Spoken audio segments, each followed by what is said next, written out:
Assalamualaikum warahmatullahi wabarakatuh. Salam sejahtera bagi kita semua. Selamat berjumpa kembali dengan saya Edwin Syaputra Jayadi, calon guru penggerak angkatan 9 Kabupaten Seluma. Saat ini saya bertugas di SD Negeri 86 Seluma. Hari ini saya akan memaparkan materi tentang koneksi antara materi modul 2.1 pembelajaran berdiferensiasi. Apa itu pembelajaran berdiferensiasi? Pembelajaran berdiferensiasi adalah usaha guru dalam menyelesaikan proses pembelajaran kelas untuk memenuhi kebutuhan belajar individu murid. Artinya, pembelajaran berdiferensiasi adalah pembelajaran untuk mendukung semua murid kita. Maksudnya bagaimana? Yang harus kita ingat, setiap anak adalah unik. Mereka punya kelebihan dan kekurangannya masing-masing. Begitu pula dengan minat, gaya belajar, kebiasaan pola pikir, kemampuan literasi, dan lain-lain. Pasti berbeda. Nah, disinilah diperlukan usaha guru untuk dapat memenuhi kebutuhan belajar murid yang berbeda-beda agar mereka merasa nyaman saat belajar di kelas dan tentunya tujuan pembelajaran dapat tercapai. Lalu, bagaimana cara untuk dapat melakukan pembelajaran berdiferensiasi di kelas?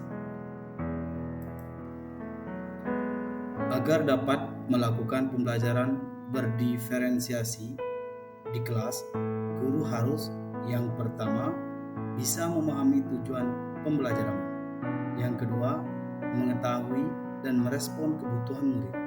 Yang ketiga, menciptakan lingkungan belajar yang mengundang murid untuk belajar. Yang keempat, melakukan manajemen kelas yang efektif. Yang kelima, melakukan penilaian berkelanjutan. Berkaitan dengan kebutuhan belajar murid, guru harus memahami 3 aspek berikut ini. Yang pertama, kesiapan belajar murid. Yang kedua, minat murid. Yang ketiga, profil belajar murid. Kesiapan belajar murid mengharuskan guru untuk menilai pengetahuan awal dan menentukan apa yang telah murid ketahui dan di mana murid berada. Minat murid. Minat setiap anak pasti berbeda-beda. Minat adalah salah satu motivator penting bagi murid untuk terlibat aktif dalam proses pembelajaran. Profil belajar murid. Profil belajar murid berkaitan dengan lingkungan, budaya, gaya belajar, dan kecerdasan majemuk. Kebutuhan belajar murid dapat diidentifikasi berdasarkan cara-cara berikut ini. Yang pertama, mengamati perilaku murid-murid. Yang kedua, mengidentifikasi pengetahuan awal. Yang ketiga, mereview dan melakukan refleksi terhadap praktik pengajaran. Yang keempat, berbicara dengan guru murid sebelumnya. Yang kelima, membaca rapot murid di kelas sebelumnya. Yang keenam, menggunakan berbagai penilaian formatif dan diagnostik.